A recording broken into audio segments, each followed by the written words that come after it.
हमने बात कर ली इंपॉर्टेंट डेफिनेशन तक। अब हमको बात करनी है regulation number, in fact chapter number 3 से बात करनी है, जिसमें रेगुलेशन नंबर 3 से 10th तक कवरेज है, राइट। चलें, सेक्शन चैप्टर नंबर 3 बात करता है establishment of office of ombudsman, right, कि ऑफिस ऑफ ऑम्बड्समैन कहाँ पर होगा, कितने पर्सन होंगे, क्या कमेटी बनने वाली है। ओवरऑल ये सारा का सारा कंसेप्ट रेगुलेशन नंबर 3 से लेकर 10 तक डिस्कशन है, और जो कि कहाँ पर है आपका चैप्टर नंबर 3 में इस रेगुलेशन का।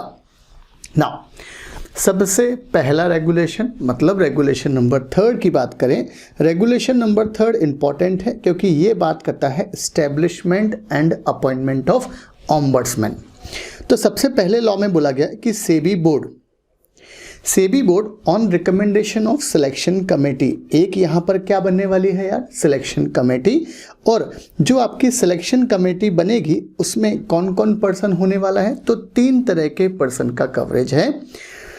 अपॉइंट 1 और मोर, यहाँ पर आपको 1 और मोर आपको ऑम्बड्समैन अपॉइंट करना है for such territorial jurisdiction, right. तो इन्होंने क्या बोला है रेगुलेशन नंबर 3 में कि भाई सेबी क्या करेगा, डिसाइड करेगा कि यार हमको ऑम्बड्समैन कितने अपॉइंट करना है उस टेरिटोरियल जुरिस्डिक्शन के ऊपर। बट ये जो पावर है अपॉइंटमेंट की, ये पूरी की पूरी सेबी ने डेलीगेट कर रखी है किसको, सिलेक्शन कमेटी को। तो अब हमको देखना है कि यार सिलेक्शन कमेटी में कौन कौन होगा, राइट। पहला point, an expert in the area relating to financial market operations to be nominated by the chairman, ये एक पर्सन होंगे वहां पर। A person having specialised knowledge experience of law finance economics to be nominated by chairman, ये person होंगे वहां पर। या a representative of the board means SEBI board, not below the rank of law ने एक यहाँ पर डेजिग्नेशन डाल दिया कि यार सेबी का बंदा भी रहेगा, बट एक डेजिग्नेशन डाल दिया है, और डेजिग्नेशन क्या है आपका, not below the rank of executive director, who shall be secretary to the selection committee to be nominated by the chairman. तो ये पर्सन, जो भी पर्सन पार्ट बनेगा सिलेक्शन कमेटी का, लॉ ने बोला आप में ये क्वालिटी होना चाहिए।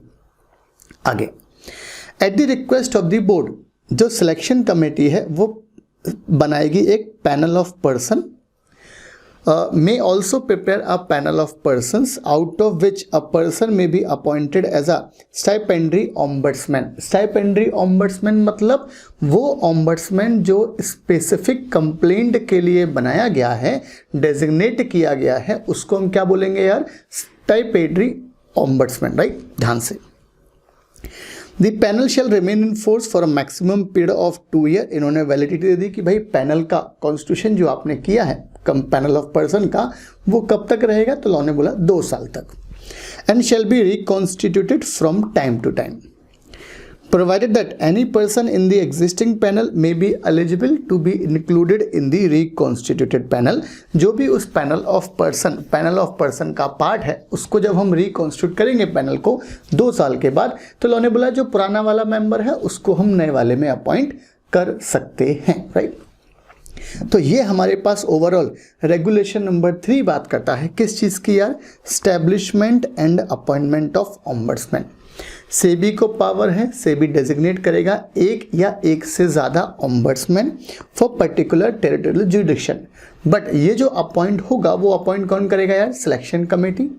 सिलेक्शन कमेटी में कौन कौन रहेगा, एक्सपर्ट्स रहेंगे, और उन्होंने एक क्या डाल दिया है, एक सेबी का पर्सन रहेगा, सेबी का रिप्रेजेंटेटिव रहेगा, जो किस रैंक से नीचे का नहीं होगा, not below the rank of executive director. वो पर्सन क्या रहेगा आपका, सिलेक्शन कमेटी का सेक्रेटरी रहेगा। बोर्ड की रिक्वेस्ट पर हम पैनल ऑफ पर्सन बनाएंगे, जो पैनल ऑफ पर्सन है उसका मैक्सिमम ड्यूरेशन कितना रहेगा, 2 साल का। उसके बाद उसको हम रिकॉन्स्टिट्यूट कर सकते हैं, और while reconstitution of the panel of person, जो पुराने वाला पैनल का मेंबर था उसको हम नए वाले में रख सकते हैं। तो ये हमारे पास रेगुलेशन नंबर 3 है चैप्टर 3 का। नाउ रेगुलेशन नंबर 4 बात करता है लोकेशन ऑफ ऑफिस की। तो office of the ombudsman shall be located, जो head office of the board है, कहाँ पर बैठेगा ये person, head office of the board. Head office of board मतलब सेबी बोर्ड की बात करें। सीधी बात है, सब मुंबई में बैठेगा। ये एक बात। If more than one ombudsman are appointed, अगर हमने एक से ज़्यादा ऑम्बड्समैन अपॉइंट किए हैं, then the office of any such ombudsman may be located at any other office of the board. तो जो बोर्ड का ऊपर वाले में HO है, हेड ऑफिस है, और बोर्ड के जो सेबी बोर्ड के अलग अलग जगह पर ऑफिसेज हैं, तो वहाँ ऑम्बड्समैन का अपॉइंटमेंट होगा। अगर एक से ज़्यादा ऑम्बड्समैन की बात करें तो 2 पॉइंट। पहला वाला क्या बोल रहा है भाई, ऑम्बड्समैन कहाँ बैठेगा? रेगुलेशन नंबर 4 के हिसाब से लॉ ने साफ साफ बोला भाई आप सेबी के हेड ऑफिस में जाके बैठ जाओ, मतलब मुंबई में बैठ जाओ। एक से ज़्यादा ऑम्बड्समैन है तो सेबी बोर्ड के जो अलग अलग ऑफिसेज हैं, अलग अलग सिटीज़ में, अलग अलग मेट्रो में, वहाँ पर जाके आप बैठ जाएं। दूसरा कंसेप्ट, प्रोवाइडेड दैट, अगर कोई स्टेपेंड्री ऑम्बड्समैन है जिसको हमने स्पेसिफिक पर्पस के लिए बुलाया है, when appointed for any specific complaint shall be located at such place as may be specified, right. Law ने बोला आपको जिस जगह के लिए अपॉइंट करा आप वहां पर बैठ सकते हैं, वो आपकी लोकेशन होगी ऑफिस की वर्किंग की। The board may provide, board SEBI board भी प्रोमाइसेस देगा। Other infrastructure including staff, secretarial assistance for the office of ombudsman या stipendiary ombudsman as the case may be. So regulation number 4 कोई इतना technical नहीं है, वो तो सिर्फ ये बोल रहा है यार कि HO में मेन बैठ जाएगा ऑम्बड्समैन, एक से ज़्यादा है तो सेबी के अलग अलग बोर्ड में जाके बैठ जाना है। स्टाइपेंड्री ऑम्बड्समैन है तो भाई जहाँ कंप्लेंट है उसके रिस्पेक्ट में उस जगह आप बैठ जाएं। सेबी आपको असिस्टेंस देगा, इंफ्रास्ट्रक्चर देगा, स्टाफ प्रोवाइड करेगा ताकि आप अपने एग्जीक्यूट कर सके ऑम्बड्समैन के फंक्शंस, राइट। रेगुलेशन नंबर 5 बात करता है क्वालिफिकेशन की। रेगुलेशन नंबर 5 किस चीज़ की बात करता है यार? ये क्वालिफिकेशन की। इन ऑर्डर टू बी, हमने देख लिया है कि साहब आपका अपॉइंटमेंट कौन करेगा, आप कहाँ पर काम करेंगे, लोकेशन आपकी क्या होगी, सिटिंग प्लेस ऑफिस की क्या होगी। अब हम बात करें कौन कौन एलिजिबल है ऑम्बड्समैन बनने के लिए, राइट। और ये इंपॉर्टेंट चीज़ है, एग्जाम पॉइंट ऑफ व्यू से भी इंपॉर्टेंट है। In order to be appointed as a ombudsman, a person shall be a citizen of India। मतलब सिटीजनशिप एक्ट 1955 के तहत आप क्या होना चाहिए? भारत के नागरिक होना चाहिए, पहली बात। मतलब कोई बाहरी व्यक्ति इंडिया के बंदों की प्रॉब्लम सॉल्व नहीं कर सकता। उन्होंने बोला यार अगर इंडिया की प्रॉब्लम है, सब इंडिया के इन्वेस्टर्स की प्रॉब्लम है, with respect to any listed company या इंटरमीडियरी, तो उसको सॉल्व करने का राइट किसको है? सॉल्व करने का किसको बोला अपन है? भाई सिटीजन ऑफ इंडिया ही करेगा, पहली बात। वो person of high moral integrity, वो पर्सन की जो छवि होना चाहिए, राइट, वो पर्सन बहुत अच्छा व्यक्ति होना चाहिए, लाइक नारायण मूर्ति, रतन टाटा साहब type. Not below the age of 45 years of age, अपन तो रह गए वहाँ पर, मतलब वो पर्सन आपका कौन नहीं होना चाहिए साहब? 45 साल की उम्र से कम का नहीं होना चाहिए, कम से कम 45 ईयर्स की उम्र का तो होना ही चाहिए। ऐसा क्यों? ताकि उन्होंने ज़िंदगी के बहुत सारे पड़ाव झेल लिए हों, उन्हें पता हो भाई प्रॉब्लम कैसे सॉल्व करते हैं। तो लॉ ने मिनिमम जो उम्र डाली है कि भाई आप कम से कम 45 ईयर्स के होना चाहिए अगर आपको अपॉइंट होना है एज अ ऑम्बड्समैन, राइट। ये लॉजिक सिर्फ वो इंडिया वाला ही कंसेप्ट है, राइट। आगे, is either a retired district जज, रिटायर्ड डिस्ट्रिक्ट जज होगा वो बन जाएगा। अब भाई रिटायर्ड डिस्ट्रिक्ट जज मतलब 60 साल मान लें, राइट। या qualified to be appointed as a district जज, या फिर क्वालिफाइड कोई व्यक्ति अगर डिस्ट्रिक्ट जज क्वालिफाइड है वो भी बन सकता है। और या 10 साल का experience of service in any regulatory body, या आपने किसी रेगुलेटरी बॉडी में, ROC में, सेबी में, CCI में, किसी भी गवर्नमेंट डिपार्टमेंट में जिसका काम रेगुलेटरी वाला, CBDT हुआ, CBIC हुआ, इनकम टैक्स वाले, इनकम टैक्स वाले, आप इनमें किसी रेगुलेटरी बॉडी में अगर आपने 10 साल अपनी सेवाएं दी हैं, वो पर्सन भी क्वालिफाइड है ऑम्बड्समैन बनने के लिए। या उस पर्सन को having specialised knowledge, experience in law, अपना नाम हो सकता है यहाँ पर बट नहीं होगा। क्यों? क्योंकि भाई मिनिमम उम्र उन्होंने रखी है 45 ईयर्स, इसलिए अपन एक्सक्लूड हो चुके हैं। एक्सपीरियंस इन लॉ होना चाहिए, एक्सपर्टाइज होना चाहिए। फाइनेंस में, कॉर्पोरेट मैटर्स में, इकोनॉमिक्स में, मैनेजमेंट में, administration for a period of not less than 10 years की बात करी है। और an office bearer of investor association recognised by a body having experience in dealing with the matters relating to investor protection for a period of not less than 10 years. Law ने बोला कम से कम 10 साल का आपको एक्सपीरियंस, मतलब सीधी बात है यार, वो ऐसे व्यक्ति को चाहते हैं जिस व्यक्ति ने बहुत सारी ज़िंदगी की समस्याओं को झेला है, उनमें अक्ल है वो चीज़ सॉल्व करने की, झगड़ों को। ऑम्बड्समैन यही काम करने वाला है भाई, इन लीगल तरीके से, राइट। तो ये हमारे पास रेगुलेशन 4, रेगुलेशन 3, रेगुलेशन 5 की हमने बात की है। रेगुलेशन 3 क्या बोलता है यार? अपॉइंटमेंट की बात बोलता है। रेगुलेशन नंबर 4 लोकेशन की बात बोलता है। रेगुलेशन नंबर 3 बात करता है कि भाई अपॉइंटमेंट कौन करेगा, राइट। रेगुलेशन नंबर 4 बात करता है लोकेशन की, और रेगुलेशन 5 बात करता है क्वालिफाइड कौन कौन है ऑम्बड्समैन बनने के लिए। पहला पॉइंट क्या देखा? Citizen of India. Second point person of high moral integrity होना चाहिए। थर्ड पॉइंट कम से कम उम्र 45 साल होना चाहिए। फोर्थ पॉइंट सब डिस्ट्रिक्ट जज का रिटायर्ड डिस्ट्रिक्ट जज साहब वो अपॉइंट हो सकते हैं, या जो अपॉइंटमेंट के लिए एलिजिबल है डिस्ट्रिक्ट जज वो हो सकता है। 10 साल जिसने किसी रेगुलेटरी बॉडी में काम करा वो पर्सन हो सकता है, या फिर कोई पर्सन को स्पेशलाइज नॉलेज है, 10 साल की सेवाएं दी है for not less than 10 years, वो हो सकता है। या कोई office bearer of investor association, like for example IEPF का मेंबर, वो भी हो सकता है। ऑम्बड्समैन अपॉइंट हो सकता है। रेगुलेशन 5 के बाद रेगुलेशन नंबर 6 आने वाला है, जो बात करता है डिस्क्वालिफिकेशन पार्ट की।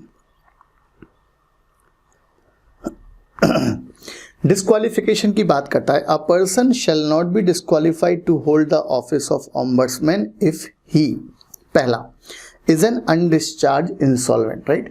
जो भी पर्सन आ रहा है, अगर वो a person shall not be qualified, वो व्यक्ति क्वालिफाइड नहीं है। पहला, कौन क्वालिफाइड नहीं है? अगर कोई अनडिस्चार्ज इंसॉल्वेंट है वो क्वालिफाइड नहीं है। अनडिस्चार्ज इंसॉल्वेंट क्या होता है? फॉर एग्जाम्पल कोई व्यक्ति इंसॉल्वेंट हुआ, कोर्ट ने उसको इंसॉल्वेंट घोषित कर दिया, फिर से उसको 2 साल बाद उसकी पोजीशन सुधर गई साहब, फिर से उस बंदे को बिजनेस स्टार्ट करना है, तो उसको बिजनेस स्टार्ट करने के पहले कोर्ट से एक डिस्चार्ज सर्टिफिकेट लेना पड़ता है कि भाई अब मैं डिस्चार्ज, मुझे आप सर्टिफिकेट इशू कर दें। अगर ये डिस्चार्ज सर्टिफिकेट इशू कर दिया है then you are eligible to conduct any business. अगर आप अभी तक डिस्चार्ज सर्टिफिकेट इशू नहीं हुआ है तो आपको हम किस नाम से बुलाएंगे? Undischarged insolvent, right. पहला पॉइंट।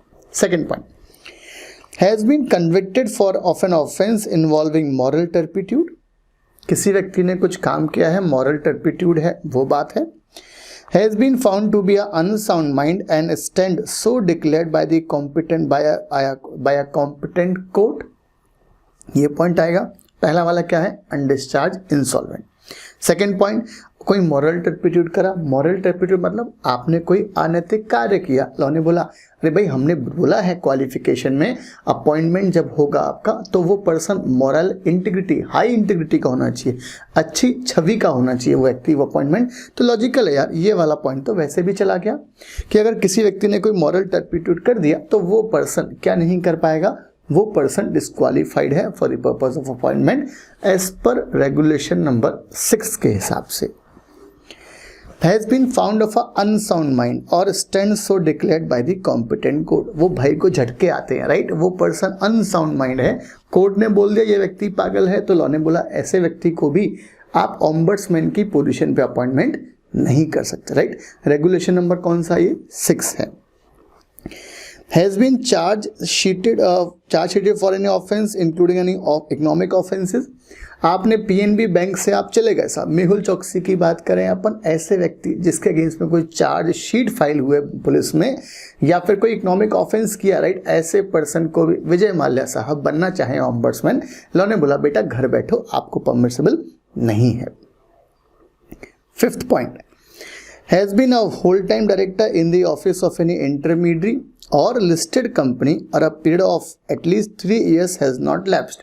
आप किसी लिस्टेड कंपनी के या किसी इंटरमीडिएट के होल टाइम डायरेक्टर थे, आपने वहां से रिजाइन कर दिया या आपका ड्यूरेशन कंप्लीट हो गया, लॉ ने बोला ड्यूरेशन कंप्लीट होने से 3 साल और वेट करो। provided that the disqualification provided in clause 5 shall not be applicable in case of person who has been a whole time director of a PSB public sector bank or PSU that is called public sector undertaking, right? बहुत ध्यान से। For example कोई person whole time director है, सब शेर Khan brokers वालों का, जो शेर खान वाले हैं उनका कोई होल टाइम डायरेक्टर है। वो भाई साहब का टेन्योर कंप्लीट हो गया, 60 साल के हो गए, तो लॉ ने बोला अब वो चाहते कि वो ऑम्बड्समैन की नौकरी पे लग जाएं, तो लॉ ने बोला बेटा पहले 3 साल का वेट करो आप।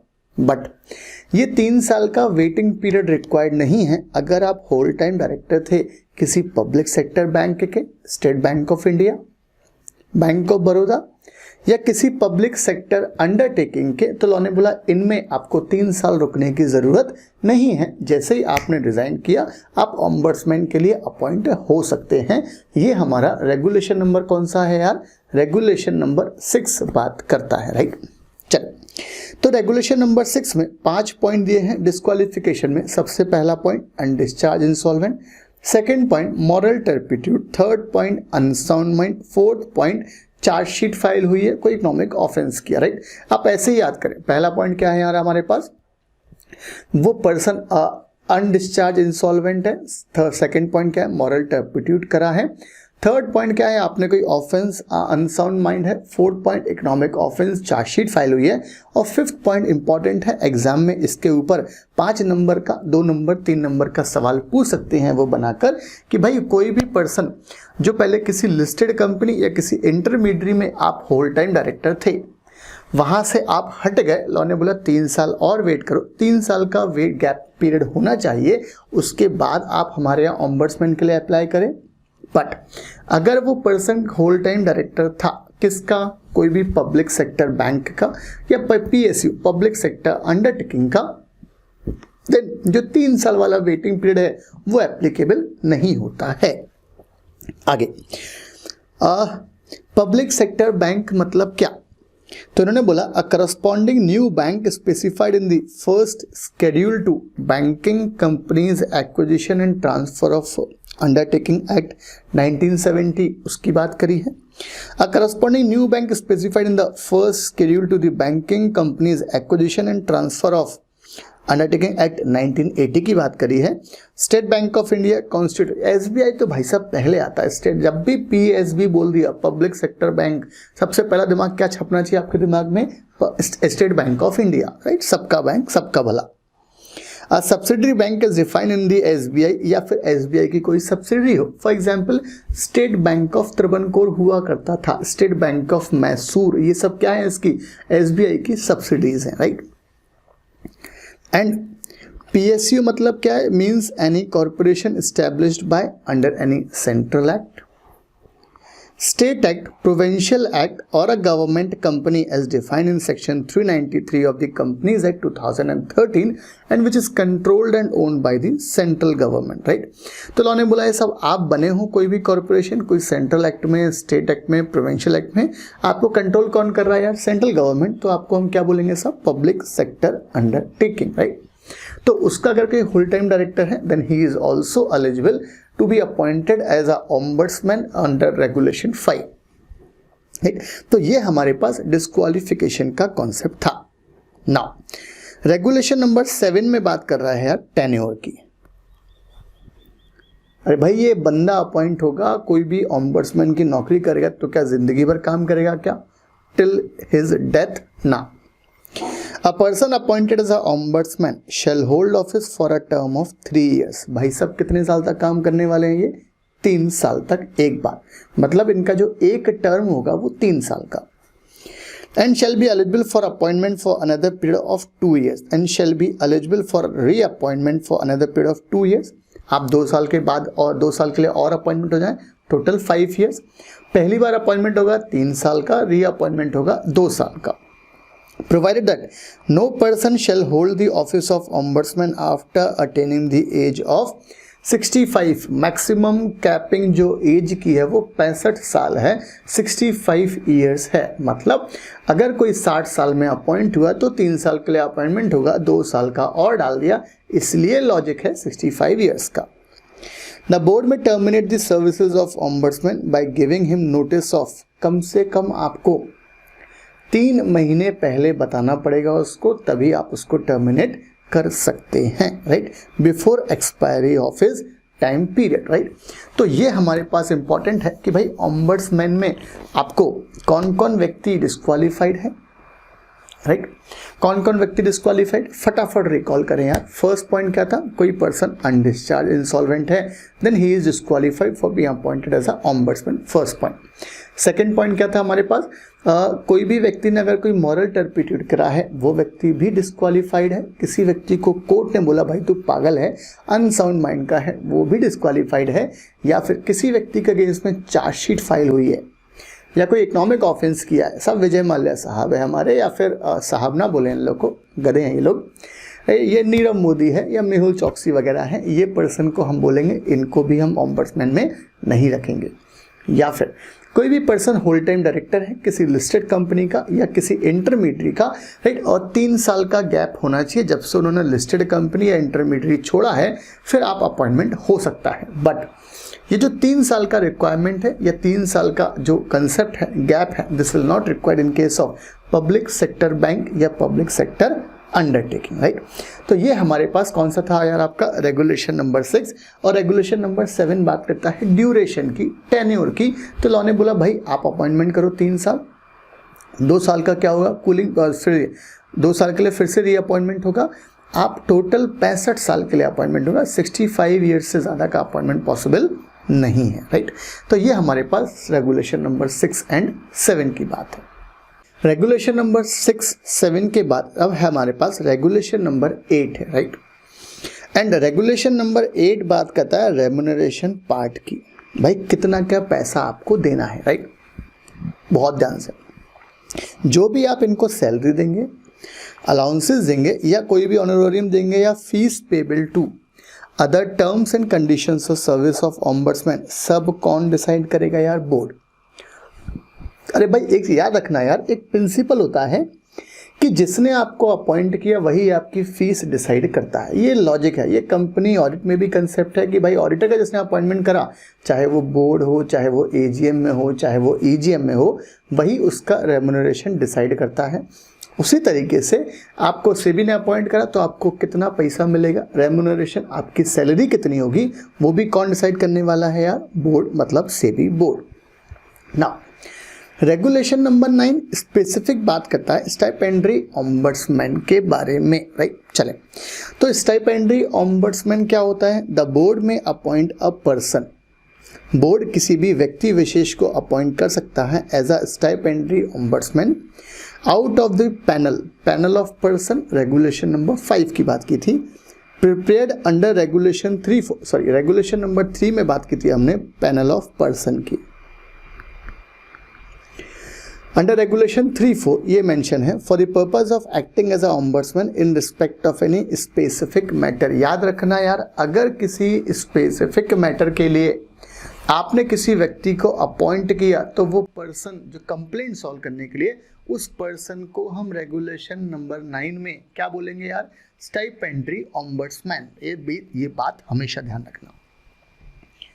A person shall be eligible to be appointed as a stipendary ombudsman who, first point, has held a judicial post or an executive office under the central government, state government for at least 10 years.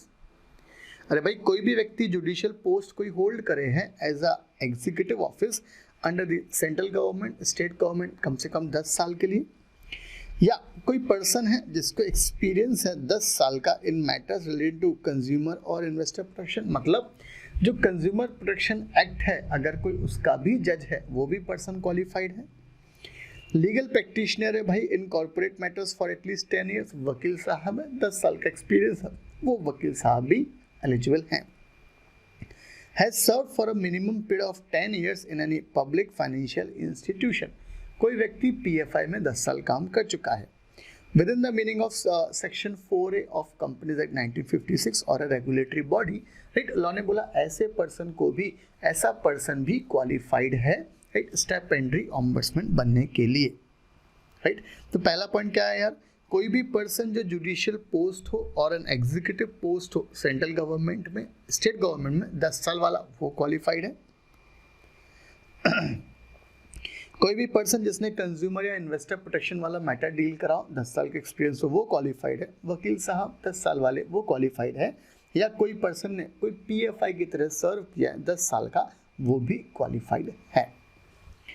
The stipendary ombudsman shall exercise all the power functions as are vested in the ombudsman under this regulation। इस regulation में जो आपके power हैं, जो आपके functions हैं, आपको वो परफॉर्म करना है।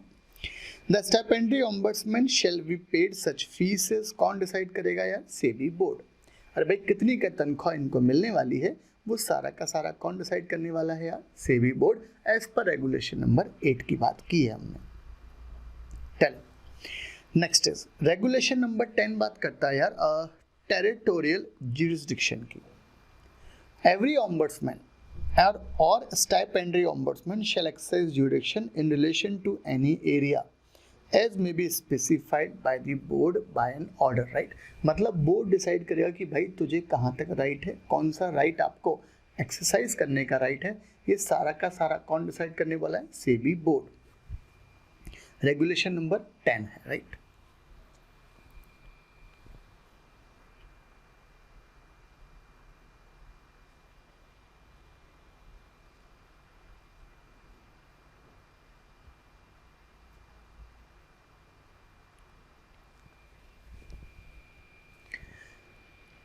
रेगुलेशन नंबर 11 बात करता है power and functions of ombudsman. भाई पावर एंड फंक्शंस क्या होंगे ऑम्बड्समैन का, इसका जिक्र कहाँ पर है? रेगुलेशन नंबर 11 में, राइट।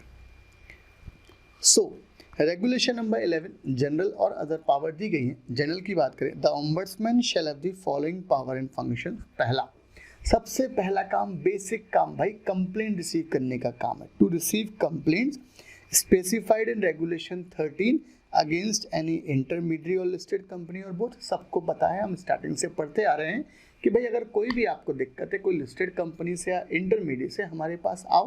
पहला point, to consider such complaint and facilitate resolution. Obviously यार अगर आप कंप्लेंट लोगे तो भाई उनको रिजॉल्व करोगे, नहीं करोगे तो वो वाली चीज़ है। To approve a friendly amicable settlement of the dispute between the parties. आपको सेटलमेंट ऑफ डिस्प्यूट्स करना है आपको। To adjudicate such complaint in the event of failure of settlement thereby friendlyment। आपको वो कंप्लेंट जो सॉल्व करनी चाहिए थी शांति के साथ बैठकर, राइट। शांति के साथ बैठकर मतलब शांति के साथ बैठकर, राइट। तो लॉ ने बोला आपको नहीं हो रहा है तो उसको एडजुडिकेट करना है, आपको कार्रवाई को कैसे अंजाम देना है वो बात करें। अदर पावर एंड फंक्शंस की बात करें, the ombudsman shall draw up an annual budget for the office in consultation with the board, shall incur expenditure within or in accordance with the provision of approved budget। ये नहीं आप सब रोज समोसे खा रहे हैं, राइट। लॉ ने बोला ऐसा नहीं है, आपका एक प्रॉपर बजट बनाओ, उस बजट को सेबी से अप्रूव कराओ, राइट, फिर समोसे खाओ। Second, submit an annual report to the board. आपको एक बोर्ड को सबमिट करना है हर 3 महीने में। Close of each financial year containing general review. जब से आपका फाइनेंशियल ईयर खत्म हो रहा है उससे 3 महीने में मतलब 30 जून तक आपको रिपोर्ट देना है सेबी बोर्ड को। रिव्यू करने आपने कितनी कंप्लेंट आई, कितनी सॉल्व हुई, कितनी opening stock, closing stock, WIP चल रहा है आपका, वो सब बताना है आपको। Furnish from time to time. कोई भी इंफॉर्मेशन बोर्ड सेबी बोर्ड ने कॉल करी है वो भी आपको फर्निश करनी पड़ेगी। ऐसा नहीं बोलोगे साहब हमारा मूड नहीं है हम तो बाद में देंगे आपको, नहीं, देनी पड़ेगी। Every financial year of the ombudsman shall end on 31st March of each year by default है, मतलब 30 जून। An annual report shall be given in such form and manner as specified in the board। आपको accordingly annual report आपको देना है, right. तो ये चीज़ हमारे पास power and functions of ombudsman है और कहाँ पर इसका जिक्र है? रेगुलेशन नंबर 11 में, राइट। नाउ नेक्स्ट इज बहुत इंपॉर्टेंट है ग्राउंड ऑफ कंप्लेंट। कौन कौन से ग्राउंड पर आप शिकायत करने वाले हों, वो सारे के सारे ग्राउंड रेगुलेशन नंबर 13 में दिए गए हैं, राइट। किस किस पर आपको शिकायत करनी है, आपका दिल बहल जाएगा शिकायत करके, वो सारा का सारा जिक्र कहाँ पर है यार? रेगुलेशन नंबर 13 में, जिसमें हमने क्या बोला? Grounds of complaint. बहुत ध्यान से। A person may lodge a complaint on any one or more of the following grounds either to the board, board means SEBI board, or to the ombudsman concerned. पहला, non receipt of refund orders, allotment letters in respect of public issue.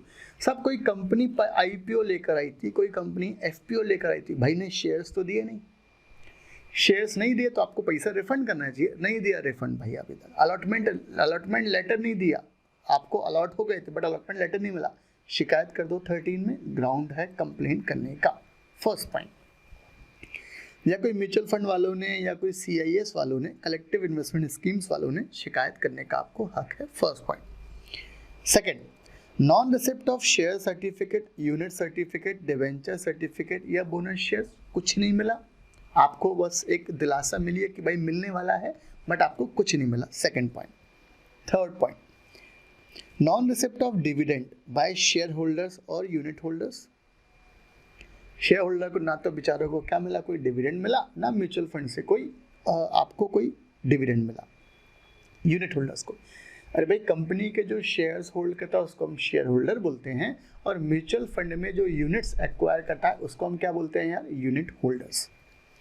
Non receipt of interest on debentures, redemption amount of debenture, कुछ नहीं मिला आपको, debenture पे भी कोई ब्याज नहीं मिला। Non receipt of interest on delayed refund of application money, interest नहीं मिला, ब्याज भी नहीं मिला, लॉ में प्रोविजन है बट कुछ नहीं दे रहे वो। Non receipt of annual reports और स्टेटमेंट पर्टेनिंग टू पोर्टफोलियोज, आपके शेयर्स हैं, आपको स्टेटमेंट आना चाहिए, म्यूचुअल फंड का नहीं आ रहा है, हर म्यूचुअल फंड का क्वार्टरली स्टेटमेंट आता है। Non receipt of redemption amount from a mutual fund, आपने वो यूनिट्स बेच दी म्यूचुअल फंड की जो आपने परचेज की थी, प्रॉफिट हुआ, आपको लगा बेच दो यार, उसका रिफंड नहीं आया, उसका रिडम्पशन अमाउंट नहीं आया। Non transfer of securities by issuer company, mutual fund, CIS depositories. Non receipt of letter of offer, consideration in take over और buyback offer. Non receipt of statement of holding corporate benefits और any corporate benefits मतलब bonus shares, right share, dividend, इनको ही हम corporate benefits बोलते हैं, right. Any grievances in respect of public right, bonus issue of listed company. Any of the matter covered by Section 55A of the Companies Act 1956 with respect to prospectus, right? Any grievances in the issue or dealing with the intermediate listed company, general point डाल दिया। तो भाई इतने में से आपको कोई भी कंप्लेंट है, आप बिंदास जाओ SEBI स्कोर्स पे जाकर कंप्लेंट फाइल कर दो, अकॉर्डिंगली ऑम्बड्समैन की जिम्मेदारी है, वो आपकी कंप्लेंट को रिजॉल्व कराएगा, राइट।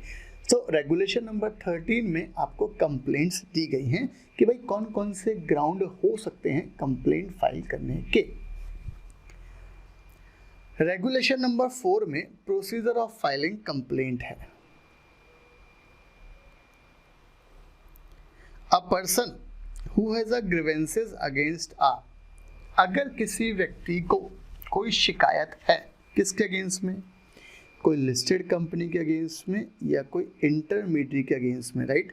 इंटरमीडियरी मतलब stock broker, depository, custodian, registrar and share transfer agent, इनमें से आपको किसी भी इंटरमीडियरी के अगेंस्ट में शिकायत है या कोई लिस्टेड कंपनी के अगेंस्ट में शिकायत है, तो वो पर्सन खुद में हिमसेल्फ या किसी ऑथराइज रिप्रेजेंटेटिव के द्वारा या कोई investor association recognised by SEBI board के द्वारा आप कंप्लेंट फाइल कर सकते हैं। किसके सामने, ऑम्बड्समैन के सामने, राइट।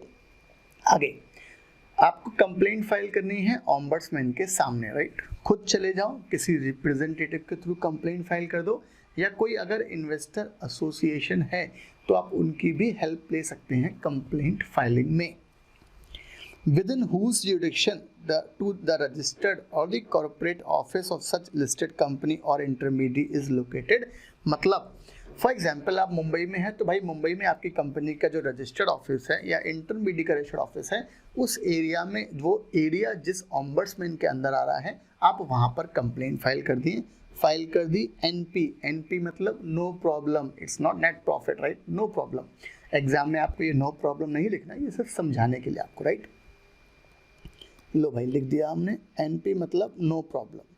कंप्लेंट फाइल कर दी तो कोई प्रॉब्लम नहीं है। अगर फाइल नहीं करी, फाइल नहीं करी, देन द कंप्लेनेंट, कंप्लेनेंट मतलब जो व्यक्ति कंप्लेंट फाइल करने जा रहा है, may request the ombudsman located to the HO of the board for forwarding his complaint to the ombudsman of the competent jurisdiction। अगर आप उस पर्टिकुलर जिसके टेरिटरी में आपका जुडिक्शन आ रहा है, कोई दिक्कत नहीं, आप नहीं कर पाए ना, आपको नहीं समझ में आ रहा है कहाँ फाइल करना है, लॉ ने बोला कोई दिक्कत नहीं बेटा, आप HO में आओ, ऑम्बड्समैन के HO में आओ, मतलब मुंबई ऑफिस में जाओ सेबी के, और अकॉर्डिंगली वहाँ पर कंप्लेंट फाइल कर दो, फिर उनकी जिम्मेदारी है वो रिस्पेक्टिव ऑम्बड्समैन को फॉरवर्ड कर देंगे।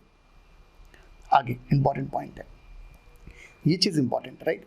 इन order to make any complaint, आप कोई कंप्लेंट करने आ रहे हैं, राइट, इसको हटा दिया अपन ने। In order to make any complaint to SEBI और ombudsman, the complainant has to comply with the following conditions. अरे भाई आप कभी भी कंप्लेंट करने आ रहे हैं, लॉ ने बोला कुछ कुछ कंडीशन कंप्लाई करनी पड़ेगी। इसका मतलब सबसे पहले पॉइंट में क्या दिया, पहले आप अपनी कंप्लेंट किसको फॉरवर्ड करो यार, उस कंपनी कंसर्न को, मतलब लिस्टेड कंपनी को या इंटरमीडियरी को, उनको सॉल्व करने का मौका दो, उनको रिजेक्ट करने दो, तब हमारे पास आना। First point, it must be established before the SEBI और ऑम्बड्समैन, ये दोनों सेटिस्फाइड होना चाहिए। That the complainant had made a written representation, उसने पहले हमारे पास आने के पहले, मतलब आपको सबसे पहले उठते सुबह आपको सेबी के पास नहीं जाना, आपको ऑम्बड्समैन के पास नहीं जाना, सबसे पहले आपकी जो कंप्लेंट है वो आप लिस्टेड कंपनी के से है उसको बोलो, इंटरमीडियरी है उसको बोलो, and that his complaint has been rejected, और आपके बोलने के बाद उन्होंने रिजेक्ट कर दिया तो आप ऑम्बड्समैन के पास जाओ। या फिर he has not received any reply, 1 महीना हो गया कोई रिप्लाई नहीं आया आपको, और he is not satisfied with the reply given to him by the listed company, और रिप्लाई आया बट आधा अधूरा गोल गोल बातें घुमा दी उन्होंने, लिस्टेड कंपनी ने इंटरमीडिएट, तो लॉ ने बोला समस्या है, राइट, फिर तो ऑम्बड्समैन सेबी के पास जाओ। Second point, a complaint is being made to SEBI ombudsman within 6 months from the date of receipt of communication और रिजेक्शन। अरे भाई आपको जब से रिजेक्ट हुआ कि भाई नहीं देते आपको हम इन्फॉर्मेशन, जो दिखाया कर लो, लॉ ने बोला रुक जाओ, 6 महीने में आप कंप्लेंट फाइल करो सेबी ऑम्बड्समैन के सामने, right. If the complaint is in respect of the same subject matter which was settled through the office of the board और ombudsman concern in any previous proceeding, whether or not received from the same complaint along with any other complaint or any other subject matter। For example मैं जा रहा हूँ complaint file करने और वही complaint पहले अक्षय ने फाइल करी थी, it's not Akshay Kumar, right, वो किसी अक्षय गुप्ता ने फाइल करी थी, तो लॉ ने बोला भाई आप उसका सॉल्यूशन मिल जाएगा, यहीं पर कॉपी पेस्ट हो जाएगा। If the complaint pertains to the same subject matter, ये है आपका same subject matter for which any proceeding before the board और एनी ट्रिब्यूनल, कोर्ट, आर्बिट्रेटर और एनी फोरम इज पेंडिंग, यहाँ पर क्या था, सेटल्ड हो गई है, राइट। पॉइंट नंबर सी में वैसे ही सब्जेक्ट मैटर जो इन्वॉल्व था वो सेटल हो चुका है। पॉइंट नंबर डी में वही मैटर पेंडिंग है, कोर्ट के सामने, कोई आर्बिट्रेटर के सामने, डिक्री और अवार्ड और a final order has already been passed by such competent authority, court और ट्रिब्यूनल, अगर वो पेंडिंग था और आपका फाइनल ऑर्डर कोई दे चुका था, वहां से कॉपी पेस्ट करके ऑर्डर चिपक जाएगा। सीधी बात है, मतलब उस मैटर में जो राइट दिया था वही राइट आपको मिल जाएगा। If the complaint is in respect of or pertaining to the matter for which action has been taken by the board under section 11(4) of the act, of the act मतलब SEBI act. और भाई 11(4) में क्या था कि भाई हम वो पर्टिकुलर कंपनी के शेयर्स को ट्रेडिंग बंद कर देंगे, किसी व्यक्ति को रोक देंगे, उसका बैंक अकाउंट हम अटैच कर लेंगे। रिकॉल करें 6 पॉइंट थे वहां पर, राइट। हम किसी ऑफिस बेयर स्टॉक एक्सचेंज अगर कोई दोषी पाया गया उसको हम सस्पेंड कर देंगे, तो यही सारे पॉइंट थे 11(4) में। आगे, द ऑम्बड्समैन में dismiss a complaint on any ground specified under sub-regulation 3 or when such complaint is frivolous in his opinion, right। अगर लगता है कि भाई आप टाइम पास के लिए कंप्लेंट फाइल करने आ रहे हो तो वो रिजेक्ट करने का ऑप्शन है। ये कौन सा है हमारे पास यार, रेगुलेशन नंबर 14, बेहद इंपॉर्टेंट है एग्जाम पॉइंट ऑफ व्यू से, राइट। तो बोल क्या रहा है, पूरा प्रोविजन को रिकॉल करें।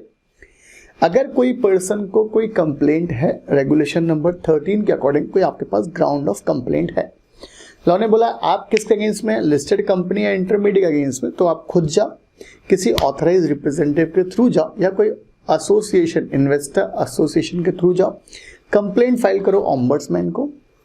कौन से ऑम्बड्समैन को, जिसको उस टेरिटरी में आता हो, जिसको टेरिटरी में राइट हो। आपको नहीं पता, कोई टेंशन नहीं है, आप सेबी एचओ में फाइल कर दो, और सेबी ऑम्बड्समैन जो एचओ में है वो उसकी जिम्मेदारी है कि वो कंसर्न जुडिशन वाले को भेज देगा, एक पार्ट।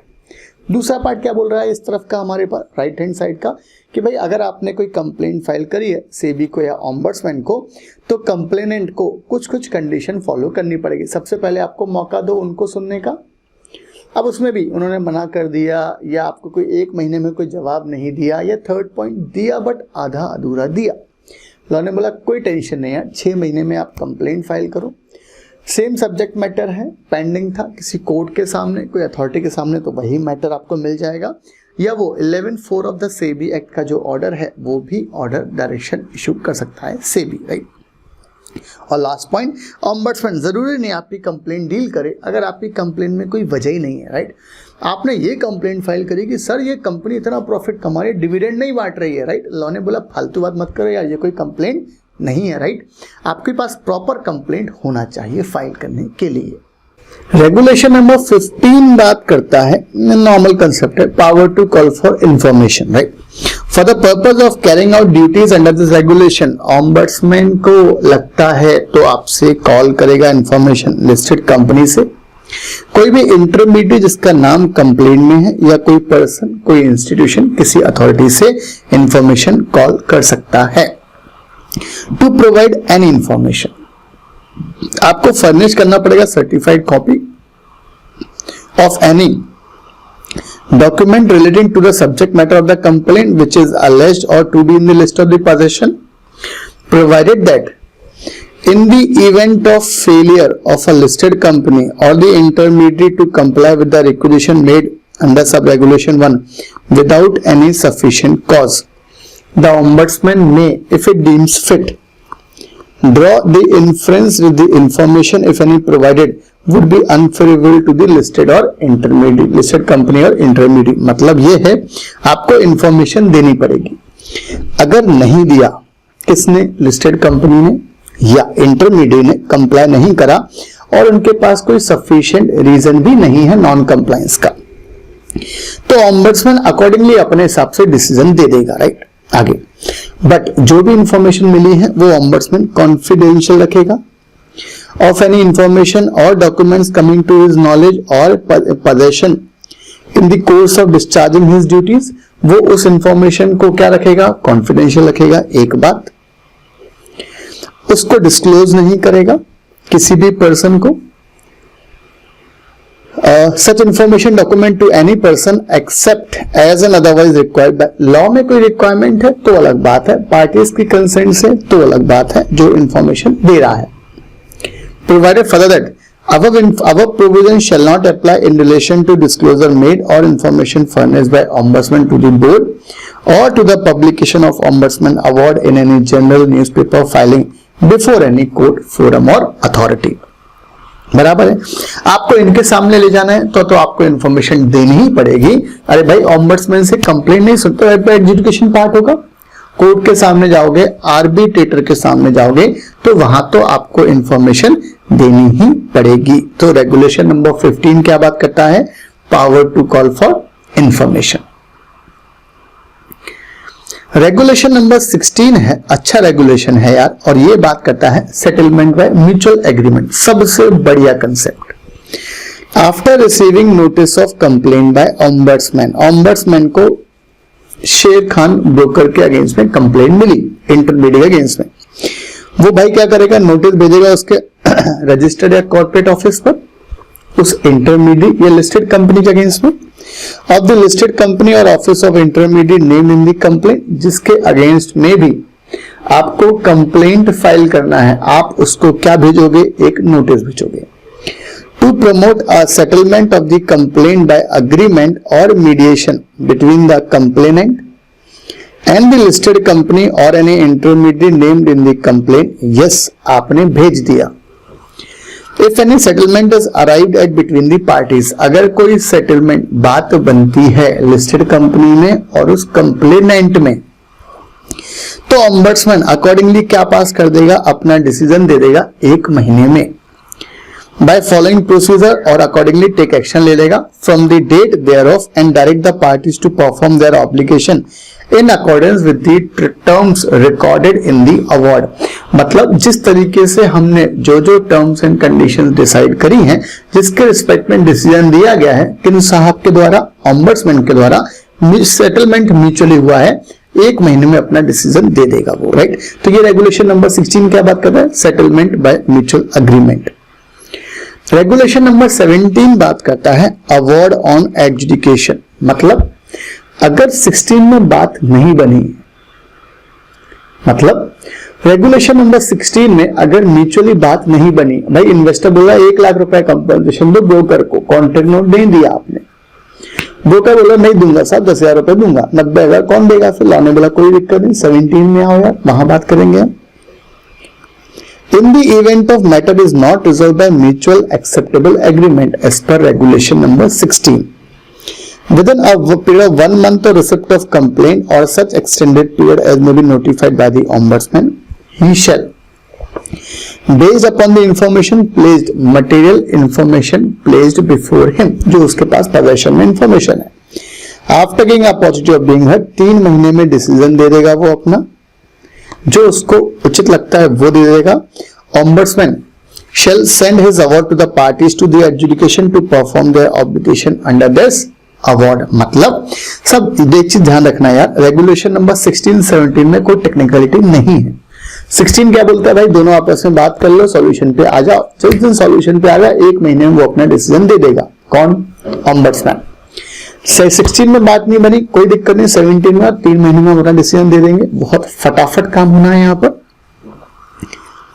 18 बोलता है correction of an award within 15 days from the date of. अगर भाई फॉर एग्जाम्पल आपको एक 0 कम लगा दिया, आपने 1 लाख रुपए देना था, जज साहब ने 8वीं पास करी है, 10,000 लिख दिया, उन्होंने बोला साहब, और हिंदी में लिख दिया 1 लाख रुपए, इंग्लिश में लिख दिया 1 लाख रुपीज, सही, बट एक 0 लगाना भूल गए यार, कोई दिक्कत नहीं, ये जज साहब ने सही लिखा, बट वो टाइपिस्ट साहब ने वो क्या कर दिया, उन्होंने 0 लगाना भूल दिया, करेक्शन है, समस्या है।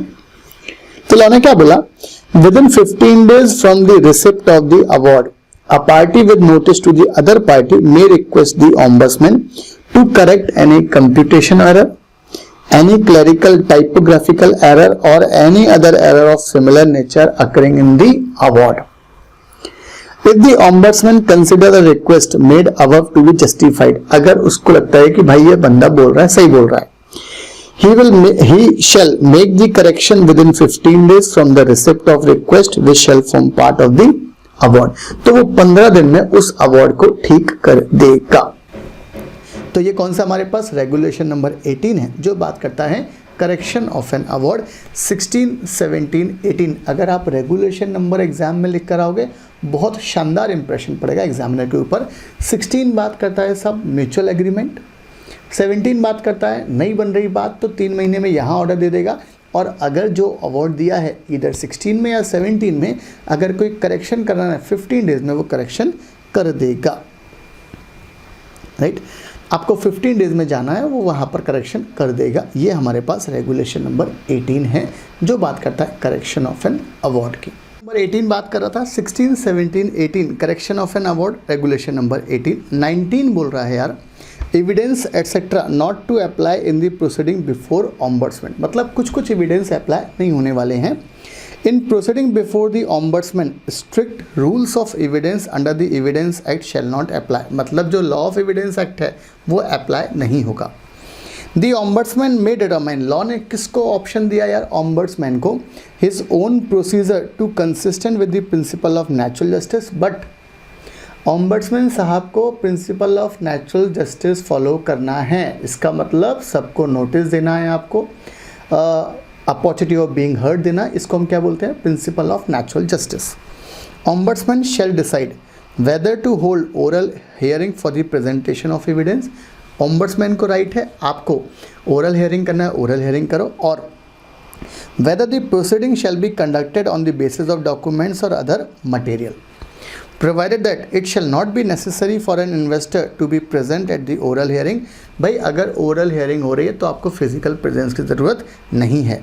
The ombudsman may proceed on the basis of documentary evidence, जो भी डॉक्यूमेंट्री एविडेंस अवेलेबल है उसके अकॉर्डिंग वो कार्रवाई स्टार्ट कर देगा। तो रेगुलेशन नंबर 19 क्या बोल रहा है भाई कि पहली बात तो जो एविडेंस एक्ट है वो एज इट इज़ अप्लाई नहीं होगा, स्ट्रिक्ट रूल्स अप्लाई नहीं होंगे। इसका मतलब ऑम्बड्समैन खुद के रूल डिसाइड कर सकता है with respect to evidence acceptance. Oral hearing allowed होगी, ओरल करेगा, रिटन है, तो सब कुछ किसके ऊपर डिपेंड है यार, ऑम्बड्समैन के ऊपर। बट लॉ ने बोला प्रिंसिपल ऑफ नेचुरल जस्टिस तो फॉलो करना ही है।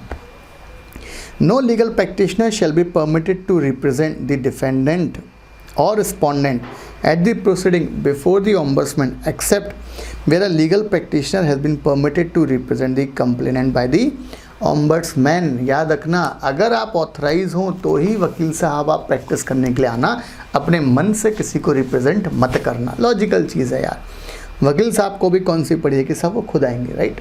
चलो रेगुलेशन नंबर 21 है जो बात करता है कॉस्ट एंड इंटरेस्ट की। Ombudsman या SEBI board shall be entitled to award reasonable compensation along with the interest ब्याज including future interest till the date of satisfaction of the award which shall not exceed 1% per month, right। आपको 1%, 1% का ब्याज मिलेगा।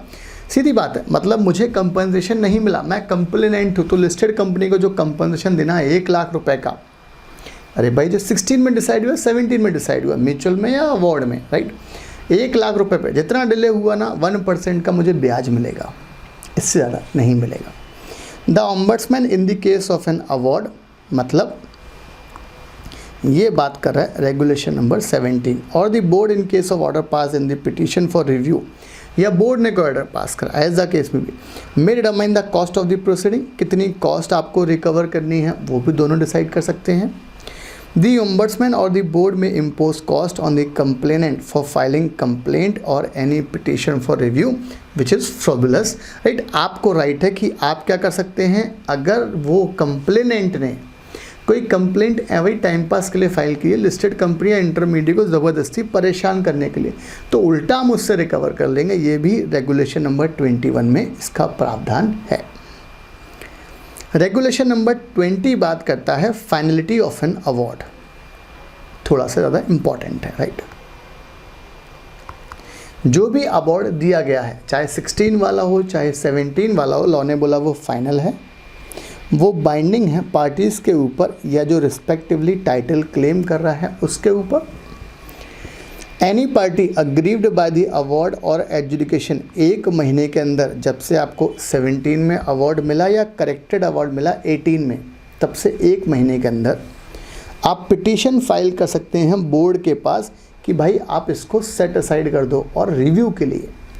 N award may be reviewed by the board only if there is a substantial miscarriage of justice or there is an error apparent in the award. सिर्फ SEBI 2 ही चीज़ों पर आपका जो अवार्ड मिला है 17 या 18 में, उस पर 2 ही चीज़ों में क्या करेगा, वो चेक करेगा। पहला वाला कि भाई जो जस्टिस दिया गया उसमें सब्सटेंशियल कोई, मतलब for example opportunity of being heard को फॉलो नहीं किया गया, डिसीजन दे दिया, SEBI के पास जाओ, आपको रिलीफ मिलेगा 1 महीने में।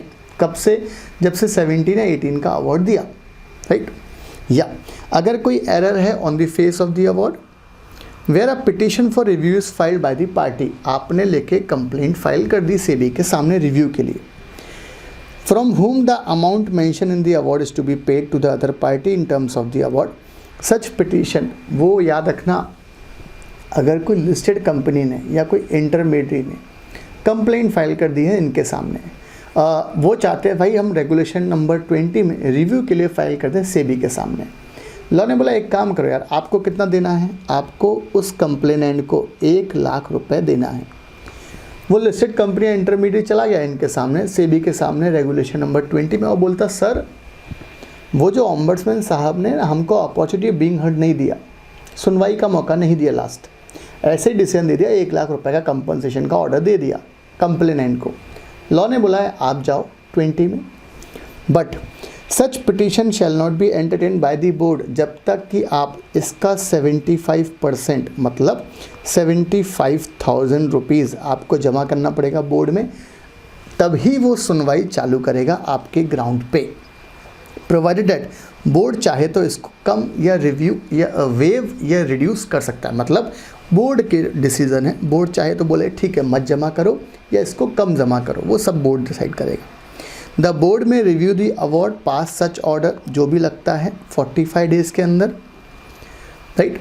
The award pass by the ombudsman shall remain suspended till the expiry of period of 1 month for filing review petition or till the review petition is dispose of by the board. Law ने बोला जो भी ombudsman ने decision दिया 1 महीने तक उसको effective नहीं होगा वो, या जब तक कि सेबी ने रिव्यू डिस्पोज ऑफ नहीं किया, मतलब 1.5 महीना, तब तक 1 महीना 45 डेज तक, तब तक वो अलाउड नहीं होगा, इफेक्टिव नहीं होगा।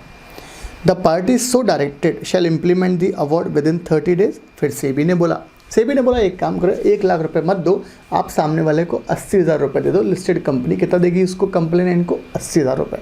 तो उन्होंने बोला 80,000 रुपये देना है आपको अगले 1 महीने में। The board may determine its own procedure consistent with the principle of natural justice while disposing of review petition or may dismiss the petition. चलो नाउ चैप्टर 5 बात करता है implementation of award. Consequences of non implementation of the award. The award may be implemented by the party so directed, 1 महीने के अंदर जब से आपको ऑम्बड्समैन से अवार्ड मिला, या कोई रिव्यू आपने फाइल किया था रेगुलेशन नंबर 20 में, मतलब 16, 17 वाला, 18 वाला कोई भी मिला आपको 1 महीने में कंप्लाई करना है, या 20 वाला सेबी का रिव्यू 1 महीने में करना है। If any person fails to implement, आपने फिर भी बात नहीं मानी, रहोगे गधे के गधे। तो लॉ ने बोला जो भी अवार्ड है, ऑर्डर है बोर्ड का, review petition without reasonable cause, अब स्ट्रिक्ट हो गया वो, right. He shall be deemed to be have failed to redress investor grievances liable for a section 15C of the SEBI Act लग जाएगा, right? And he shall also be liable for an action under 11(4) of the SEBI Act। अरे भाई जहाँ जहाँ act लिखा मतलब वो SEBI act है। 11(4) में क्या है, वो 6 पॉइंट है। Suspend the trading of any security listed company की, हम ऑफिस बेयर को हटा देंगे, राइट। अटैच कर लेंगे आपका बैंक अकाउंट, इन्वेस्टिंग कोई प्रॉपर्टी नहीं देना है, राइट। ये सारे पॉइंट्स हैं। Being debarred from accessing the security market, being debarred from dealing in the securities and action for suspension or cancellation of certificate of registration, intermediate का certificate cancel कर देंगे आपका। सच अदर एक्शन परमिसिबल, मतलब बिल्कुल harsh होकर बात करी गई है कि बेटा अगर तुमने हमारी बात नहीं मानी तो हम ये सब कर देंगे। Provided that no such order shall be passed without following the procedure laid down under the relevant rules or regulation, मतलब कैंसिल करना है तो भाई जो कैंसिलेशन के कंसेप्ट है वो फॉलो करना पड़ेगा। चैप्टर 6 ऑम्बड्समैन का लास्ट कॉन्सेप्ट। चैप्टर 6 बात कर रहा है display of particulars of the ombudsman, right. आपको इन दी ऑफिस प्रोमाइसेस जो है आपको डॉक्यूमेंट्स पे आपको ऑम्बड्समैन की जानकारी देनी पड़ेगी। Every listed company intermediate shall display the name. आप जाओ किसी भी लिस्टेड कंपनी के ऑफिस में, आरओसी के ऑफिस में, इंटरमीडिएट ऑफिस में, एक ऑम्बड्समैन की नेम प्लेट लगी होती है कि कोई शिकायत हो तो यहाँ पर करे complain. As specified by the board to whom the complaints are to be made by any aggrieved person in the office premises in such manner at such place so that it is put to the notice of shareholder, unit holder, जो भी आपका visit कर रहा है उसको। The listed company or intermediary in his offer document और client agreement आपको full disclosure देना है about the grievances redressal mechanism। आप किस तरीके से प्रोसीजर फॉलो करते हैं थ्रू ombudsman वो बताना है आपको। Any failure to disclose the grievances redressal mechanism through ombudsman under sub regulation और एनी फेलियर तो फिर पेनल्टी लगा देंगे हम regulation number 15 of SEBI act, right. चलो इसी के साथ में हमारा कौन सा कंसेप्ट खत्म होता है यार, पूरा का पूरा ऑम्बड्समैन का डिस्कशन कंप्लीट होता है। एग्जाम पॉइंट ऑफ व्यू से इंपॉर्टेंट कॉन्सेप्ट है, एग्जाम में 5 मार्क्स का है, प्लस अरे भाई सिक्योरिटीज़ लॉ में हम लोग डील करते ही हैं, हम लोग को कंप्लेंट होंगी ही, तो वो कंप्लेंट के रिस्पेक्ट में आप ऑम्बड्समैन का सहारा लीगली ले सकते हैं, आपको किसी और को अप्रोच नहीं करना है। आशीष गुप्ता ने जो कंसेप्ट बताया है इसको फॉलो करें, आपका काम बन जाएगा, राइट।